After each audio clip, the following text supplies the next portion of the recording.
Bien le shalom à tous, paix et grâce à vous en ce jour. Je suis votre bien-aimé frère, le prédicateur Willy Bendon, membre de l'Assemblée des Saints du Gabon à Libreville. Alors aujourd'hui, par la grâce de Dieu, nous allons partager un enseignement très important. C'est un enseignement de base. Il s'agit de la nouvelle naissance. Mais bien avant de commencer, pour toutes ces personnes qui ne l'ont pas encore fait, likez déjà et surtout abonnez-vous et n'oubliez pas de partager si possible. Nous allons ainsi commencer notre enseignement. Ici, nous parlons aujourd'hui de la nouvelle naissance. Alors, bien-aimés frères et sœurs, qu'est-ce que la nouvelle naissance? Généralement, ce sont des thèmes que parfois nous n'avons pas la grande connaissance de la profondeur de ces choses parce que nous voulons directement connaître des choses plus prophétiques, plus avancées dans la parole, alors que toute la base, c'est même déjà notre position par rapport à la foi, notre identité. Alors, qu'est-ce que la nouvelle naissance? Qui peut se dire être né de nouveau? Comment pouvons-nous savoir que nous sommes nés de nouveau? N'est-ce pas une écriture dit que l'Esprit de Dieu rend témoignage à notre esprit que nous sommes enfants de Dieu, fils de Dieu? Alors, comment pouvons-nous savoir que nous sommes enfants de Dieu? Nous allons simplement prendre la parole. Quand nous parlons de nouvelle naissance, nous parlons principalement de la conversation que Jésus-Christ a eue avec Nicodème dans le livre de Jean chapitre 3. C'est là où Nicodème, tout un docteur de la loi, va s'étonner devant la déclaration de Jésus-Christ en disant que personne ne peut voir Dieu, personne ne peut être sauvé, personne ne peut avoir la vie éternelle, en un mot, si il ne naît de nouveau. Alors Nicodème était totalement surpris en fait, va jusqu'à poser la question, faut-il encore aller dans le ventre de ma mère, dans le sein de ma mère et naître?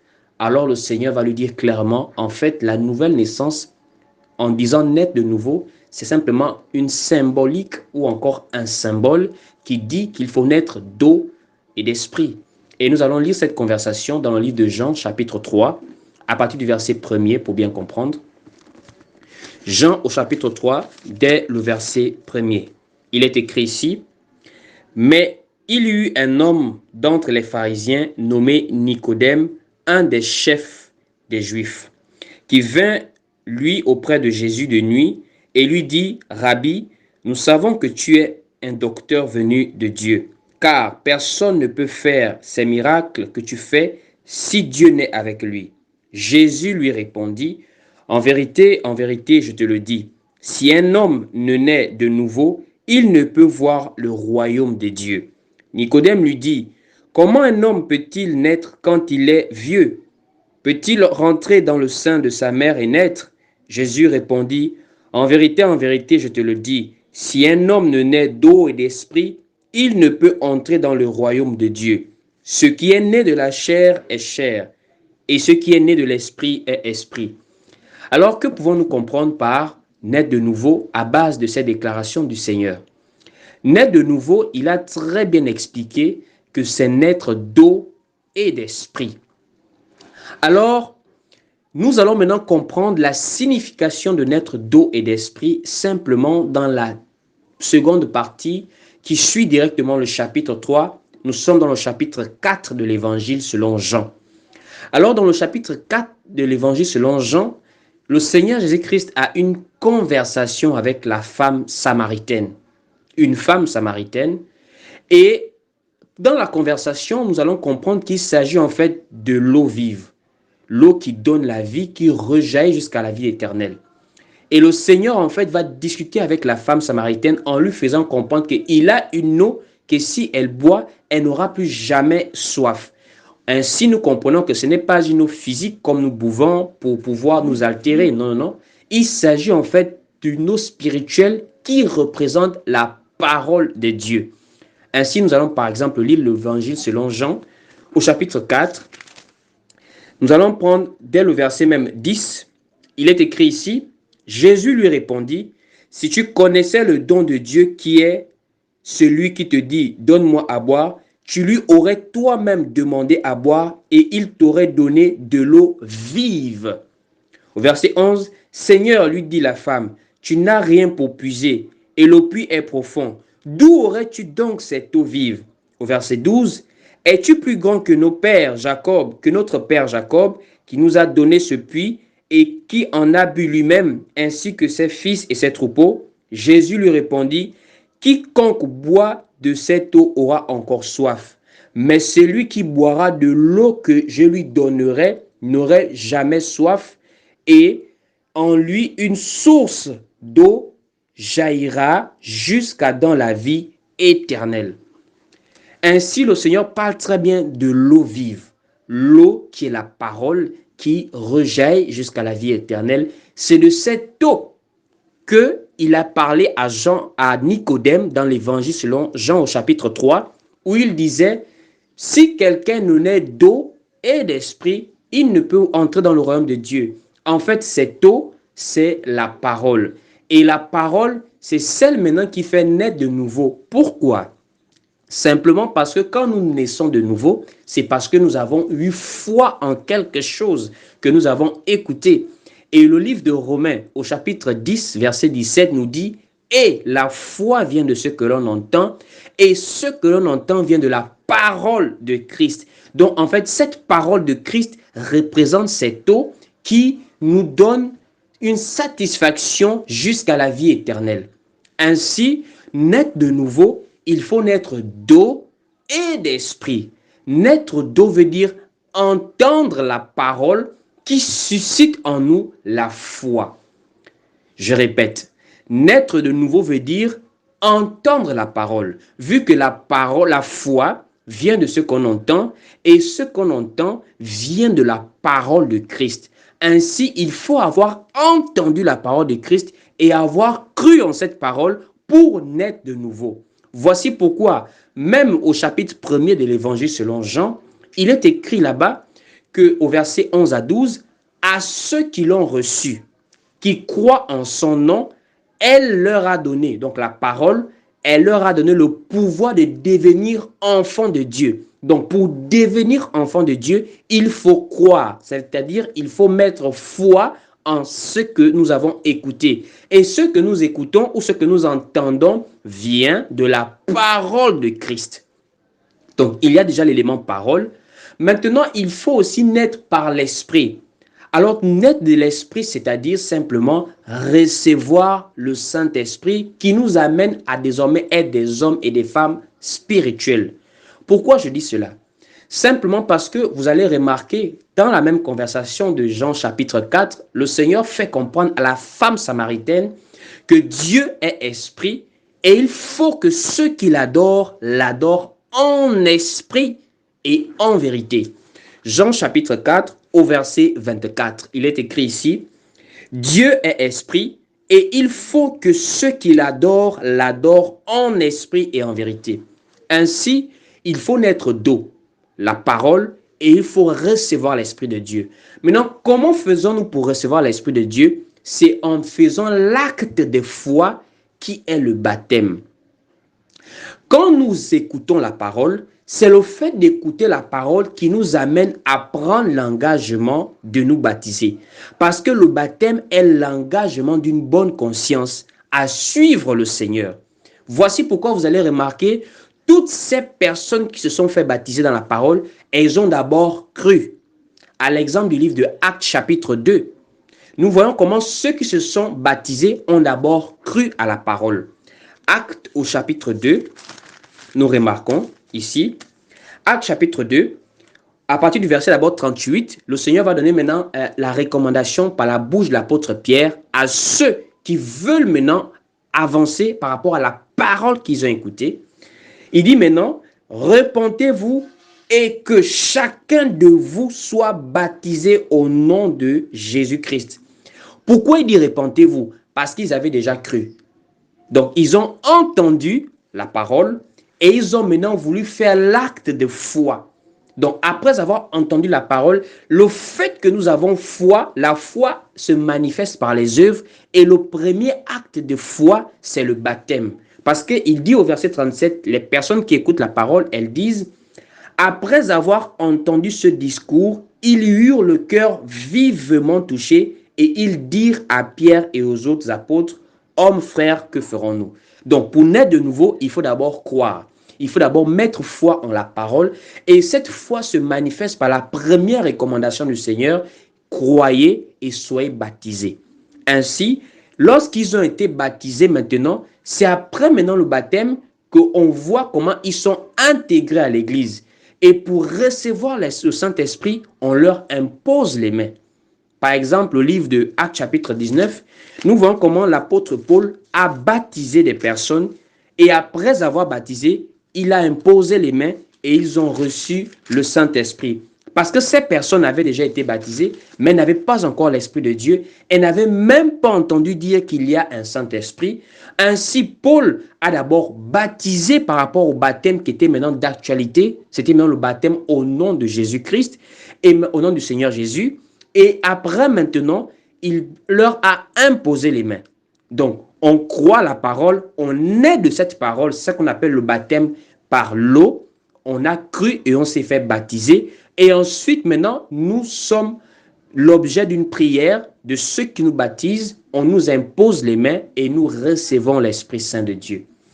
Actes chapitre 19, à partir du verset 1er, pour bien comprendre.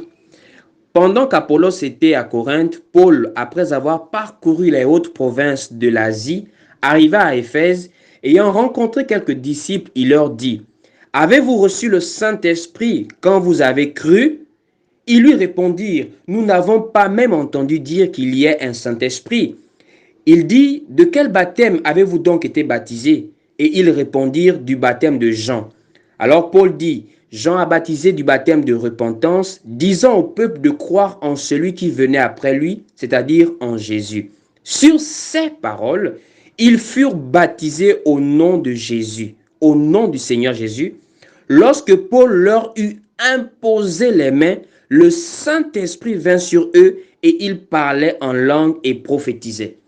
Donc, lorsque nous avons maintenant traversé cette étape du baptême et qu'on a prié pour nous, nous sommes maintenant nés de nouveau. Donc, nés de nouveau, pour parler simplement, pour faire un récapitulatif, c'est écouter la parole, croire en cette parole et poser l'acte de foi qui consiste à nous faire baptiser, parce que le baptême, c'est une représentation de l'abandon de l'ancien monde par la mort et la résurrection pour entrer dans une nouvelle vie, puisque le baptême représente aussi la mort de Christ. Christ est mort pour nos péchés et quand il ressuscite, maintenant, il ressuscite victorieux. Voici pourquoi, quand nous acceptons le Seigneur, nous passons par le baptême parce que le baptême représente l'acte que nous posons volontairement, en toute conscience et en toute conviction, d'abandonner l'ancienne nature, d'abandonner toute l'ancienne vie qui ne cadrait pas avec la parole du Seigneur pour maintenant marcher en nouveauté de vie. C'est cela naître de nouveau.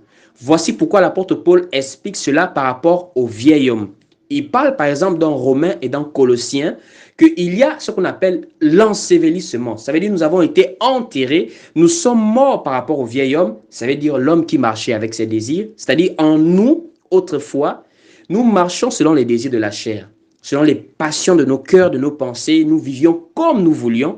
Mais en Christ maintenant, nous sommes nés de nouveau. Donc cette ancienne nature qui dépendait que de nos désirs charnels est maintenant ensevelie. Ça veut dire qu'elle a été engloutie par le baptême qui représente la mort de Christ à la croix. Et maintenant, quand nous naissons de nouveau, nous naissons en tant que nouvelle créature en Jésus-Christ.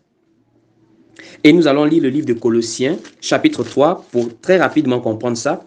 Colossiens, chapitre 3, au verset 10.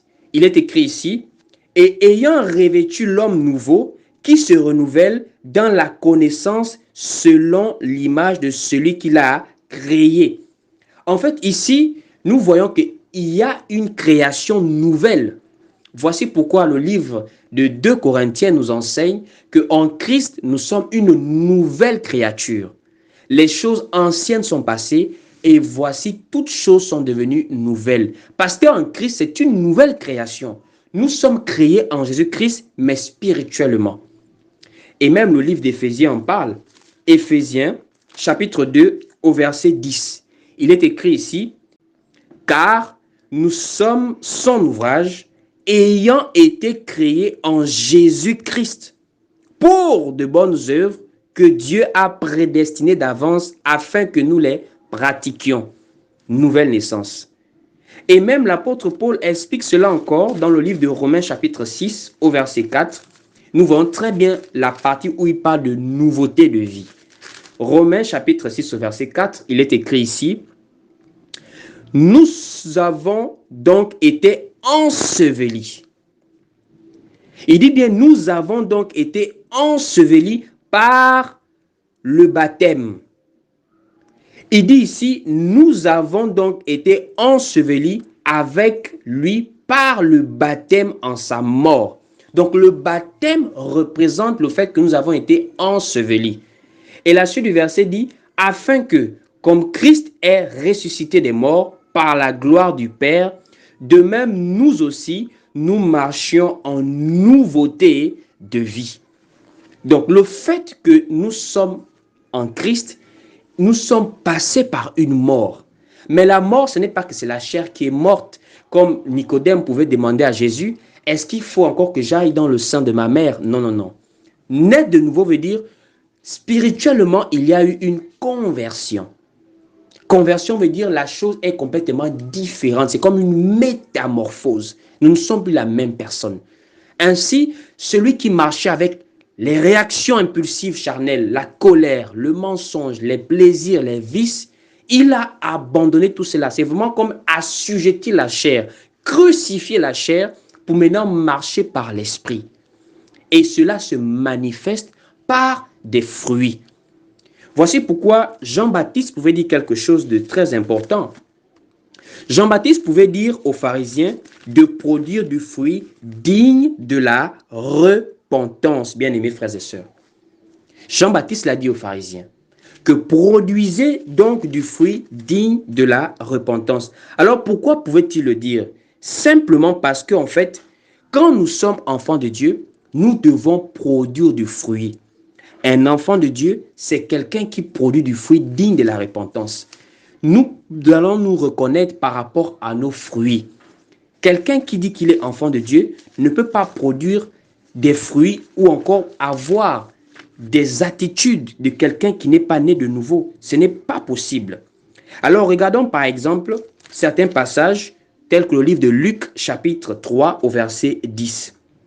Il est écrit ici, c'est Jean-Baptiste en fait qui parle, au verset 8 précisément, il dit ici, produisez donc des fruits dignes de la repentance. Alors, comment pouvons-nous alors maintenant remarquer que nous produisons des fruits dignes de la repentance?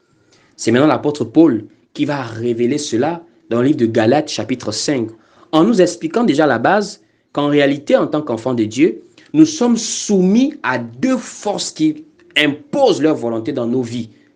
Il y a les désirs de la chair et les désirs de l'esprit. C'est maintenant à nous de choisir avec conviction ce que nous voulons pour diriger nos vies. Parce qu'on ne peut pas suivre deux lièvres à la fois, nous ne pouvons pas être assujettis à 2 maîtres. Soit on s'attache à un et on abandonne l'autre. C'est comme cela en fait. Ainsi, Galates chapitre 5 nous montre maintenant la différence entre un enfant de Dieu et un enfant du monde, un fils du malin. Galates chapitre 5 au verset 16. Il est écrit ici, « Je dis donc, marchez selon l'esprit, et vous n'accomplirez pas les désirs de la chair. Car la chair a des désirs contraires à ceux de l'esprit, et l'esprit en a de contraires à ceux de la chair. Et ils sont opposés entre eux, afin que vous ne fassiez point ce que vous voudriez. Si quelqu'un est conduit par l'esprit, il n'est point sous la loi. Or, les œuvres de la chair sont manifestes. Ce sont l'impudicité, l'impureté, la dissolution, l'idolâtrie, la magie, les inimitiés, les querelles, les jalousies, les animosités, les disputes, les divisions, les sectes, l'envie, l'ivrognerie, les excès de table et les choses semblables. Je vous dis d'avance, comme je l'ai déjà dit, que ceux qui commettent de telles choses n'hériteront point le royaume de Dieu. Et si nous sommes très honnêtes, nous pouvons nous reconnaître dans ces choses. L'ivrognerie, l'impudicité, les excès de table, les querelles, les divisions. Ce sont des choses, en fait, quand nous sommes complètement dans le monde, étant conduits par la chair, nous n'avons pas de limite, en fait. Nous sommes effrénés. Ce qui fait en sorte que, même étant dans la foi, même si nous pouvons faire des erreurs, nous ne sommes pas parfaits. Mais au moins dans la foi, nous avons des limites.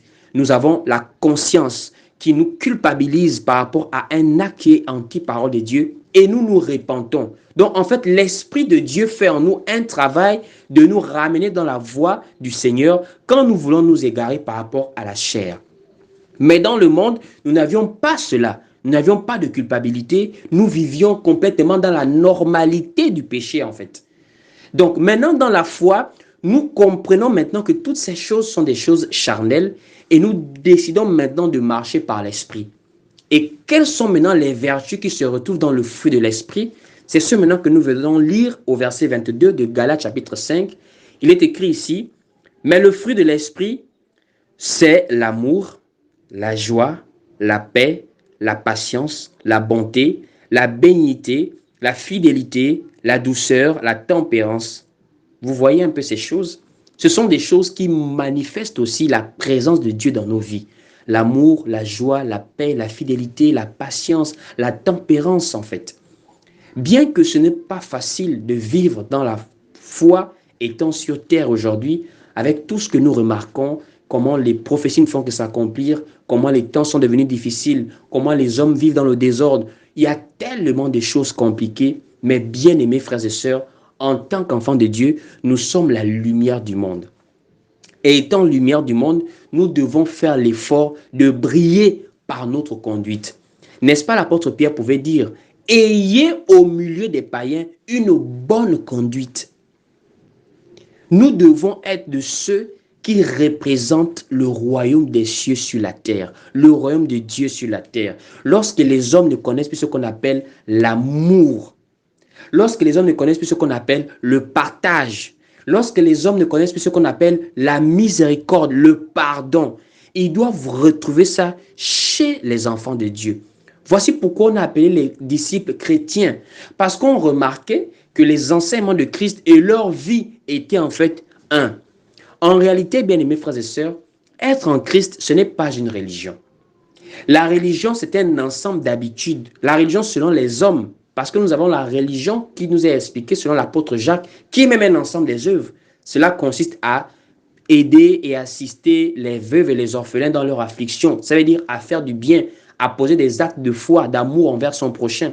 C'est ça la religion en fait selon Dieu, selon la parole du Seigneur. Mais la religion selon les hommes, c'est un système en fait mis en place, un système dogmatique de comment est-ce qu'on peut vivre en communauté, comment est-ce qu'on peut vivre en groupe de personnes. Ça veut dire si on décide que désormais on prie Dieu de cette manière, on prie Dieu comme cela. On a des programmes, on a des choses, des dogmes qui entrent au milieu des hommes qui ne sont pas forcément appuyés sur les Saintes Écritures. Or, en tant qu'enfants de Dieu, c'est une vie que nous menons. C'est une nature que nous avons. Ce n'est pas le fait forcément d'aller tous les jours se réunir avec les autres. Ce n'est pas le fait forcément de vouloir montrer qu'on gêne le plus, qu'on prie le plus devant les gens. Mais c'est véritablement l'intimité que nous avons avec Dieu.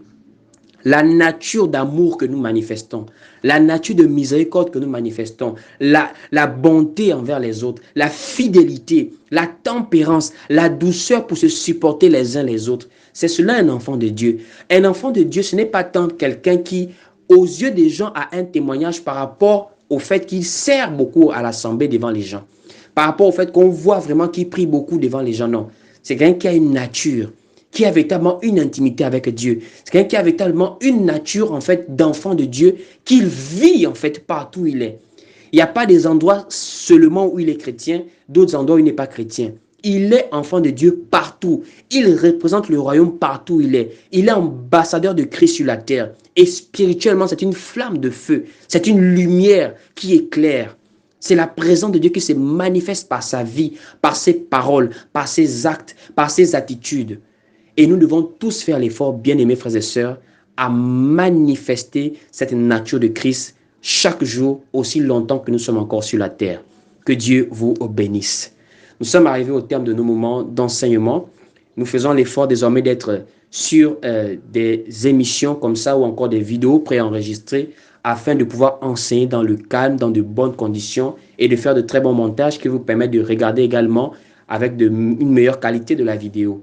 Nous sommes arrivés au terme Nous allons faire 1 minute de prière avant de pouvoir laisser peut-être des salutations ou encore des adresses pour nous contacter ou encore pour pouvoir participer à l'avancement de cette œuvre. Ainsi, toute personne qui a écouté cet enseignement, permettez-nous ensemble de prier. Si vous ne vous êtes pas encore repenti ou encore converti, si vous n'êtes pas encore né de nouveau, sachez-le, la grâce de Dieu est disponible. Vous pouvez le faire aujourd'hui. Ne voyez pas parce que c'est une vidéo enregistrée. Dites-vous que la présence de Dieu est en dehors du temps. Le Seigneur ne voit pas hier ou aujourd'hui. Il voit maintenant que vous regardez cette vidéo. Vous pouvez prier avec moi et vous repentir. Décidez de marcher en nouveauté de vie. Même si ce sera difficile, mais vous ne serez pas seul. Vous pourrez nous contacter et nous pourrons ensemble persévérer dans cette foi que nous avons en commun. Prions ensemble. Seigneur Jésus, mon Dieu, mon roi, je te prie et je te rends grâce pour un frère, pour une sœur, pour un bien-aimé qui a écouté cette vidéo, cet enseignement du début à la fin et qui arrive au temps de cette prière. Je prie, Seigneur, pour cette personne qui a également le cœur qui bouillonne, à l'exemple de ces personnes le jour de la Pentecôte qui ont le cœur vivement touché et qui sont allés vers les apôtres pour maintenant recevoir la grâce de Dieu pour se repentir et pour marcher en nouveauté de vie. Je prie pour cette personne qui a la volonté maintenant, mais qui peut-être a la peur, la crainte, un peu le raisonnement. Seigneur, aide cette personne, convainc le cœur et amène-la à se repentir et à se convertir, à t'accepter et à être transformé par ta parole. Je prie pour sa vie, je prie pour sa santé, je prie pour sa famille, je prie pour toutes ses activités, tout ce qu'elle est et tout ce qui lui appartient. Seigneur, je t'en prie, prends le cœur de la personne et transforme. Amène-la dans ta famille, qu'est l'Église, et fais d'elle une servante ou un serviteur de Dieu qui te sert dans ta parole. Je te prie, Seigneur, que tu puisses maintenant parachever ton œuvre en l'amenant à t'aimer de tout son cœur et en s'efforçant à vivre dans ta parole. C'est ainsi que j'ai prié au nom de Jésus-Christ. Amen. Amen, amen. Nous sommes arrivés au terme, voilà. Nous profitons, avant de terminer cette vidéo, de vous adresser également, en fait, cet appel que nous avons pour soutenir l'œuvre de Dieu. Vous savez, l'évangile est gratuit, mais la propagation de l'évangile demande véritablement une assistance. Mais cette assistance, elle est libérale, elle est sans contrainte.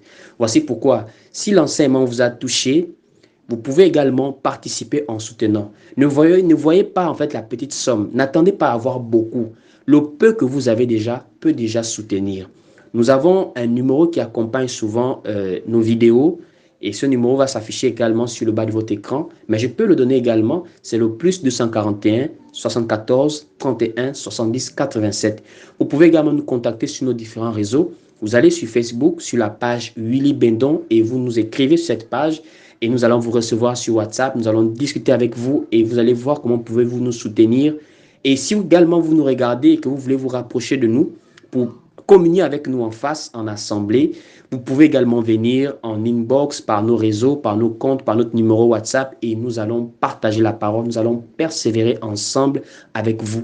Pour toutes ces personnes également qui ont des sujets de prière, n'hésitez pas de nous contacter, nous allons prier pour vous.